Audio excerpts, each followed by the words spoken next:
வணக்கம் நேயர்களே, நீங்க கேட்டுக்கொண்டிருப்பது கமெண்ட்ரி 365.2. இன்னைக்கு நம்ம இந்த மார்வல் ஜம்பிஸ் எபிசோட் நம்பர் 3ல நம்ம பிளாக் பேந்தர், ஸ்பைடர்மேன், ஆண்ட்மேன் 3 பேருமே போன வக்காண்டா இன்வென்ஷன் ஏன் ஃபெயிலியர் ஆச்சு, அண்ட் நம்ம சூப்பர் ஹீரோ டீம் நியூ ஆஸ்கார்ட்ல இருக்க அந்த ஸ்பேஸ்ஷிப்பை எடுத்து டிரான்ஸ்மிட்டர் யூஸ் பண்ணி நோவா கப்ஸை கூப்பிட்டு இந்த பூமியை காப்பாத்துறாங்களா இல்லையா, அவங்கள தடுக்கிறதுக்கு வாண்டா என்ன மாதிரியான பிரச்சனைகளை கொண்டு வந்தானுங்கிறதுலாம் இந்த பிரேக் டவுன்ல பார்த்தலாம். எத்தனை பேர் இந்த எபிசோட் பாத்தீங்கங்கிறத கமெண்ட்ல மென்ஷன் பண்ணுங்க. இப்போ எபிசோட் 3 பிரேக் டவுன் ஸ்டார்ட் பண்ணிடலாம். ஓப்பனிங் சீனே ஒரு நரேட்டிவ் ஸ்டைல்ல ஸ்பைடர்மேன், பிளாக் பேந்தர், ஆண்ட்மேன் 3 பேருமே விஷன் கொடுத்த அந்த மைண்ட் ஸ்டோனை எடுத்துக்கிட்டு குயின் ஜெட்ல வக்காண்டாக்கு போயிட்டு இருப்பாங்க. இந்த 3 பேருமே what if season 1 episode number 5ல கிளம்பி இருப்பாங்க.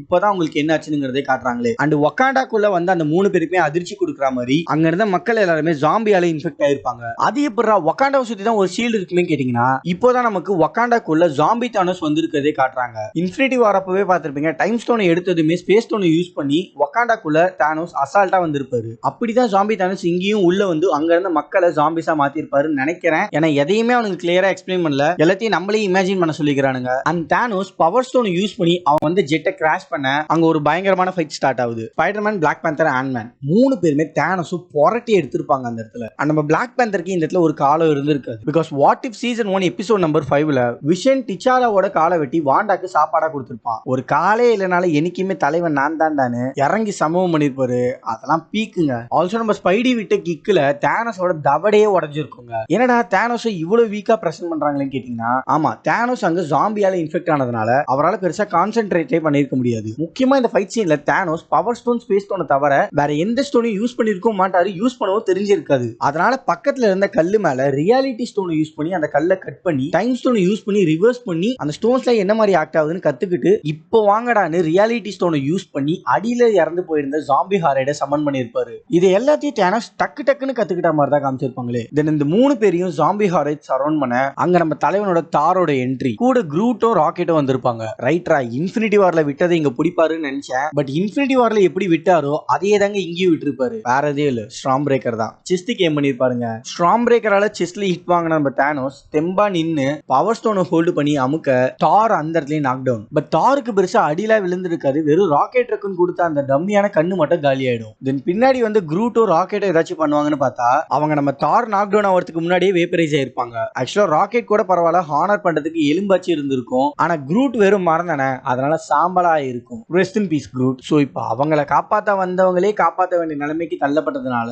அண்ட் அகைன் அந்த 3 பேருமே ஒன்னா சேர்ந்து தானோஸ் எதிர்த்து சண்டை போட்டிருப்பாங்க. அப்போ தானோஸ் பவர் ஸ்டோனை யூஸ் பண்ணி வைப்ரேனியம் ரியாக்டர் கோரையே ஓபன் பண்ணிருப்பாரு. இந்த இடத்துல தான் ஸ்பைடி தார் விட்ட ஸ்ட்ராம் பிரேக்கரை எடுத்து அகைன் ரிட்டர்ன் விட்டுருப்பாரு. அந்த ஸ்பிளிட் செகண்ட் நீங்க நோட் பண்ணீங்கன்னா தெரிஞ்சிருக்கும், ஸ்ட்ராம் பிரேக்கர் ஏற்படுத்தின டேமேஜ தானோஸ் டைம் ஸ்டோனை யூஸ் பண்ணி ஹீல் பண்ணிருப்பாரு. தென் தானோஸை ஃபேஸ் பண்ணி வர அந்த ஸ்ட்ராம் பிரேக்கரை பவர் ஸ்டோனை யூஸ் பண்ணி டஸ்டா மாத்திடுறாரு. இங்க தான் டிச்சாலா நம்ம ஸ்பைடி கிட்ட இருந்து மைண்ட் ஸ்டோன் வாங்கிட்டு தானோஸ் அடிக்க தனியா போயிருப்பாரு. இத பார்த்த நிறைய பேருக்கு வந்த டவுட் என்னன்னா, எதுக்கு மைண்ட் ஸ்டோன் எடுத்துட்டு போய் சண்டை போடணும்? ஆக்சுவலா நீங்க எல்லாருமே இந்த ஃபைட்டை நோட் பண்ணினாலே தெரிஞ்சிருக்கும், டிச்சாலா தானோஸை யோசிக்கவே விடாம மைண்ட் ஸ்டோன் பவர் வச்சு தான் அடிச்சிருப்பாரு. அவரோட கையை பாத்தீங்கன்னா தெரியும், க்ளோ ஆயிட்டு இருக்கும். அதனாலதான் தானோஸால அந்த இடத்துல கொஞ்ச நேரத்துக்கு எதுவுமே பண்ணிருக்க முடியாது. ஒரு சின்ன இன்ட்ரெஸ்டிங்கான டீடைல பக்காவா ஹேண்டில் பண்ணிருப்பாங்க. அண்ட் டிச்சாலா அந்த ஃபைட்ல கொஞ்சோண்டு ஸ்பேஸ் கொடுக்க தானோஸ் கரெக்டா அந்த டைமிங் யூஸ் பண்ணி அவர் வச்சிருந்த 5 இன்ஃபினிட்டி ஸ்டோனோட பவரையும் டிச்சாலா மேல யூஸ் பண்ணிடுறாரு. பட் அந்த பவர் மொத்தத்தையும் அவர் போட்டு இந்த வைப்ரேனியம் சூட் அப்சர்வ் பண்ணிருக்கும். பட் பிரச்சனை என்ன, டிச்சாலா வச்சிருந்த அந்த மைண்ட் ஸ்டோனை தானோஸ் புடிங்கிடுவாரு. தென் 6 இன்ஃபினிட்டி ஸ்டோனையும் யூஸ் பண்ணி தானோஸ் ஸ்னாப்போட வந்திருப்பாரு.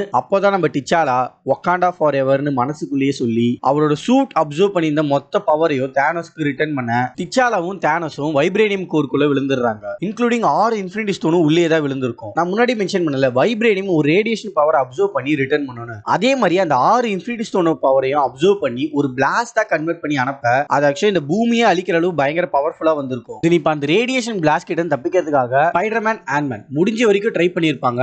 அப்போ அந்த இடத்துல ஒரு போர்ட்டல் ஓபன் ஆகி அதை யூஸ் பண்ணி தான் நாங்க 2 பேருமே காமத்தாச்சுக்கு வந்தோன்னு நம்ம ஸ்பைடி அங்க அந்த மக்கள் கிட்ட அந்த கதையை பத்தி சொல்லிட்டு இருப்பாரு. அப்போ அந்த இடத்துல சரி கதை சொன்னதெல்லாம் போதும், வாங்க ஒரு மீட்டிங் பேசணும்னு சார்சரர் சுப்ரீம் ரித்ரா வந்திருப்பாரு. பிகாஸ் இதுக்கு முன்னாடி சார்சரர் சுப்ரீமா இருந்த டாக்டர் சிங் வாங் 2 பேருமே ஜாம்பியால இன்ஃபெக்ட் ஆனதுனால இப்ப இவர் தான் அடுத்த சுப்ரீமா இருக்காருன்னு நினைக்கிறேன். என்னடா மீட்டிங்னு பார்த்தா ஒரு மேஜிக் மேப் முன்னாடி நின்னு வாண்டா இப்ப நம்மள தேடிதான் வந்துட்டுக்கிறா, ஆனா கண்டிப்பா நம்ம அவளை தனியா ஃபேஸ் பண்ண மாட்டோம்னு நம்ம சூப்பர் ஹீரோ டீம் தான் மென்ஷன் பண்ணிருப்பாரு. கட் பண்ணா நம்ம சூப்பர் ஹீரோ டீம் இப்பதான் நியூயார்க் கார்டை ரீச் பண்ணி ஒரு வழியா நம்ம வந்து சேர்ந்தாச்சுடான்னு சந்தோஷப்பட்டிருப்பாங்க. ஆனா நம்ம ரெட் கார்டியன் மட்டும் அவரோட பொண்ணை இழந்த கஷ்டத்துல நீங்க எல்லாருமே போயிடுங்க, நான் இந்த உப்பு தண்ணியை குடிச்சே வாழ்க்கையை முடிச்சுக்கிறேன்னு சொல்லிட்டு இருப்பாரு. அங்க கமலாக்கா தான் நம்ம ரெட் கார்டியனுக்கு நம்பிக்கையை கொடுத்து கூட்டு வந்திருப்பா.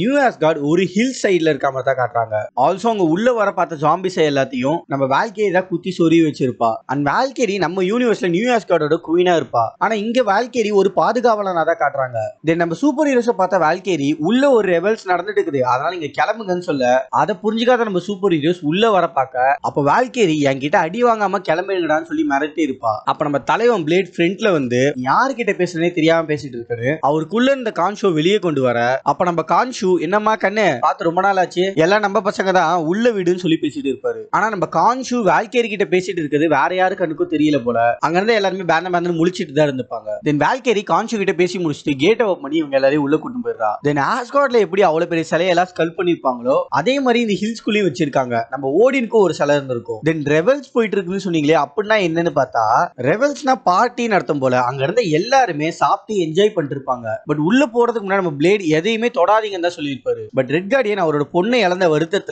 அந்த கஷ்டத்தை மறக்கிறதுக்காக அங்க இருந்த எல்லாத்தையும் சாப்பிட்டு தீர்த்து இருப்பாரு. ஆல்சோ தாரும் அந்த இடத்துல ஓரமா உட்காந்து இருப்பாரு. தாரை பார்த்த கமலா இந்த டிரான்ஸ்மிட்டரை தார் கிட்ட கொடுத்து ஸ்பேஸுக்கு அனுப்பி நோவா காப்ஸை கான்டாக்ட் பண்ணி இந்த உலகத்தை காப்பாற்ற முடியும்னு கமலா கான் பிளான் போட்டிருப்பா. பட் தார் தானஸோட சண்டை போட்டதுல இருந்தே வேற யாருக்கிட்டையும் பேச மாட்டாரு வால்கேரி மென்ஷன் பண்ணிருப்பா. பட் என்னதான் தார் டிப்ரெஷன்லயே இருந்திருந்தாலும் அவங்கள சுத்தி இருக்கிறவங்க நல்லாவே தான் பாத்துக்கிறான்னு நினைச்சா இப்போதான் வால்கேரி நம்ம கிட்ட ஒரு குண்டை போட்டு உடைக்கிறா. சொக்கோவியாவோட குயின் வாண்டா தான் இந்த பவுண்டியை ஷேர் பண்ணான்னு சொல்லிட்டு இருக்கும்போது அங்க வாண்டா வந்திருப்பா. ஆனா ஜாம்பி ஃபார்மா இருந்துக்க மாட்டா. ஆப்வியஸா அவகிட்ட ரியாலிட்டி மேனிபுலேஷன் பவர் இருக்கிறனால எல்லாரையும் நம்ப வைக்கிறதுக்காக இந்த மாதிரி வந்திருப்பா. வாண்டாவை பார்த்து நம்ம சூப்பர் ஹீரோ டீம் என்னதான் ஷேப் ஷிஃப்ட் ஆனாலும் உன்னை நாங்க நம்ப மாட்டோம்னு அங்க சண்டைக்கு இறங்க. அதுக்கு வாண்டா இங்க பாருங்கப்பா நான் சண்டை போட வரல சமாதானமா பேசிட்டு போலாம் தான் வந்திருக்கேன்னு சொல்லியிருப்பா. அப்படி என்னதான் சமாதானமா பேச வந்துக்கிறான்னு பார்த்தா வக்காண்டா ஈவென்ட் நடந்ததுல அதுல வெளிவந்த அந்த இன்ஃபினிட்டி பிளாஸ்ட அப்சர்வ் பண்றதுக்கு அவளுக்கு காட் லெவல் ஸ்ட்ரென்த்ல இருக்கிற சோல்ஜர்ஸ் வேணும். அதனாலதான் இப்ப இங்க இருக்கிறவங்க எல்லாரையும் ஜாம்பிஸா மாத்ததுக்காக வாண்டா இங்க வந்திருக்கா. இப்ப எப்படிரா இவ எல்லாரையும் ஜாம்பிஸா மாத்த போறான்னு பார்த்தா ஆக்சுவலா அவ ஆல்ரெடி எல்லாரையும் ஜாம்பிஸாவே மாத்திட்டா. பிகாஸ் வாண்டா இப்பதான் அந்த இடத்துல இருந்த ரியாலிட்டி மேனிபுலேஷனையும் ரிமூவ் பண்றா. அங்க அளவுக்கு அதிகமான சாப்பாடு எல்லாமே இருந்ததுல அது எல்லாமே ஜாம்பிஸோட ஆர்கன்ஸ். தென் அங்க இருந்த எல்லாருமே ஜாம்பிஸா மாற இப்ப இங்க ஒரு R rated fight sequence start ஆகுது. நம்ம சூப்பர் ஹீரோ டீம்ல என்னதான் பயங்கரமா சண்டை போட்டு இருந்தாலும் நம்ம டீம்லயே கொஞ்சம் பேர் செத்து இருப்பாங்க. ஃபர்ஸ்ட் விக்கெட்டே நம்ம ஜீமு தான் நெஞ்சுக்குள்ள கையை விட்டு இதயத்தை மட்டும் தனியா பிச்சை எடுத்திருப்பாங்க.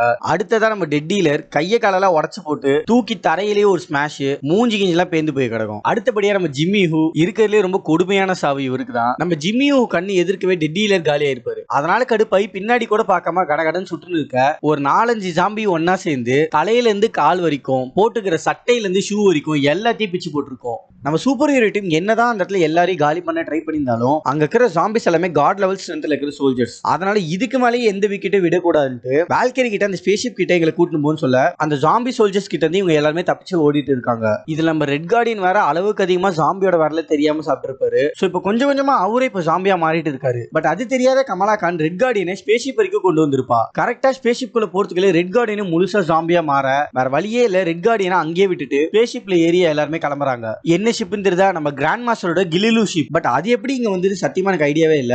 ஏன்னா தார் ராக்னரோக்லயே ஆஸ்கார்டோட சேர்ந்த ஷிப்பும் காலியா இருக்கும். தென் ஸ்பேஸ்ஷிப் எடுத்துட்டு கொஞ்சம் தூரம் தான் பறந்துருப்பாங்க. டக்குன்னு அந்த ஸ்பேஸ்ஷிப் ரிவர்ஸ் கியர் போட்ட மாதிரி பின்னாடி வந்துட்டு இருக்கும். ரிவர்ஸ் கியரே இல்லாத ஸ்பேஸ்ஷிப்ல நீ ரிவர்ஸ்ல வேற ஓட்டுறியான்னு எல்லாருமே வால்கேரியை பார்க்க ஆக்சுவலா அந்த இடத்துல வால்கேரி எதுவுமே பண்ணிக்க மாட்டா. வாண்டா தான் அந்த ஸ்பேஸ்ஷிப்பை ரிவர்ஸ்ல இழுத்துட்டு இருப்பா. அவ்வளவுதான்டா சோலி முடிஞ்சுன்னு எல்லாருமே நினைக்கும் போதே கரெக்டா அந்த இடத்துல தார் மரணமா என்ட்ரி கொடுத்திருப்பாரு. அந்த இடத்துல தார் அவரோட முடிஞ்ச வரைக்கும் வாண்டாவை அடி பொளந்து இருப்பாரு. அந்த ஃபைட் சீன் எல்லாம் எத்தனை வாட்டி வேணா நம்ம நின்னு பார்க்கலாம் போல அப்படி இருக்கும். ஆனா அதை நம்ம வேடிக்கை பார்த்தா ஓகே, இவங்களும் ஷிப் எடுத்துட்டு கிளம்பாம அங்கேயே நின்று வாயை பொளந்து பார்த்து நிற்பாங்க. டேய் உங்களுக்கு வேடிக்கை பார்க்கறதுக்கு வேற நேரங்காலமே இல்லையான்னு தாரும் அந்த இடத்துல வாயை முட்டு கிளம்புங்கடான்னு சொல்ல அதுக்கு கமலா கான் இப்போதைக்கு கடைசியா வஞ்சரா இருக்கிறது நீங்க மட்டும்தான், அதனால நீங்களும் எங்களோட வந்துருங்கன்னு சொல்ல அதை கேட்ட தார் இப்போ நீங்க தான் கடைசியா வஞ்சர் போயிட்டு உலகத்தை காப்பாத்துங்கன்னு சொல்லிடுறாரு. வால்கேரிக்கு அந்த இடத்துல புரிஞ்சிடுது தார் சாக்ரிஃபைஸ் பண்ண போறாருன்னு. அதனால டக்குன்னு வால்கேரி ஸ்பேஸ்ஷிப் எடுத்து கிளம்பிடுறா. தென் ஒரு வழியே எப்படி ஸ்பேஸ் ரீச் பண்ணதுமே அவங்க வச்சிருந்த டிரான்ஸ்மிட்டரை யூஸ் பண்ணி நோவா காப்ஸுக்கு சிக்னல் கொடுத்த அடுத்த நிமிஷமே நோவா காப்ஸ் அங்க இருப்பாங்க. அவ்வளவுதான் நோவா காப்ஸ் வந்துட்டாங்க, இதுக்கு மேல பூமியை காப்பாத்திடுவாங்க.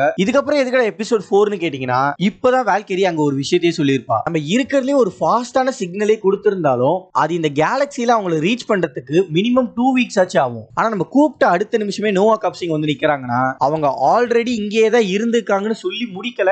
அதை கன்ஃபார்ம் பண்ற விதமா நோவா காப்ஸ் பூமியில இருக்கிற வைரஸ் வேற எந்த பிளானட்டுக்கும் பரவ விடாம நாங்க பூமியை குவாரண்டைன் பண்ணிருக்கோம், அதனால 10 எண்டத்துக்குள்ளே உங்களோட சர்ஃபேஸ்க்கு போயிடுங்க, இல்லனா உங்களை டிஸ்ட்ராய் பண்ணிடுவோம் சொல்லி கவுண்ட் டவுன் ஸ்டார்ட் பண்ணிருப்பாங்க. என்னடா காப்பாத்த வருவீங்கன்னு பார்த்தா பிரச்சனையில இருந்து தப்பிக்க விடாம பிளாக் பண்ணி வச்சிருக்கீங்க. இதை கேட்ட நம்ம சூப்பர் ஹீரோஸ்க்கு அடுத்தது என்ன பண்ணணும்னு யோசிக்கிறதுக்குள்ளேயே 3 2 1 கவுண்ட் டவுன் முடிக்க அப்படியே இந்த எபிசோடையும் முடிச்சிருப்பாங்க. ஒரு நல்ல ஒரு இன்ட்ரெஸ்டிங்கான எபிசோடு தான். 2 எபிசோடா இந்த டிரான்ஸ்மிட்டரை எப்படியாச்சும் ஸ்பேஸ்க்கு அனுப்பி பூமியை காப்பாத்தலாம் தான் ட்ரை பண்ணிருப்பாங்க. ஆனா அது எல்லாமே வேஸ்ட். இப்ப அடுத்தது என்னதாண்டா பண்ண போறீங்கன்னு யோசிக்க வச்சிருப்பாங்க. பட் இந்த எபிசோட்ல நிறைய பிளாட் ஹோல்ஸ் அப்படியே விட்டு வச்சிருக்காங்க. பட் ஓவராலா ஒரு நல்ல எபிசோடு தான். என்னால முடிஞ்ச வரைக்கும் ஷார்ட்டாவே சொல்லியிருக்கேன். பட் இந்த R-rated கண்டென்ட்லாம் நீங்க ஃபீல் பண்ணணும்னு நினைச்சீங்கன்னா கண்டிப்பா நீங்க இதை செக் அவுட் பண்ணி ஆகணும். அதே மாதிரி இந்த எபிசோட்ல ஏதாவது மிஸ் பண்ணினா கண்டிப்பா கமெண்ட்ல மென்ஷன் பண்ணிட்டு போங்க. அப்படி என்னதான் மிஸ் பண்ணிக்கிறேன் நானும் தெரிஞ்சுப்பேன், மத்தவங்களும் தெரிஞ்சுப்பாங்க. அது வரைக்கும் நீங்க கேட்டுக்கொண்டிருப்பது கமெண்ட்ரி 365.2. அப்புறம் பார்க்கலாம்.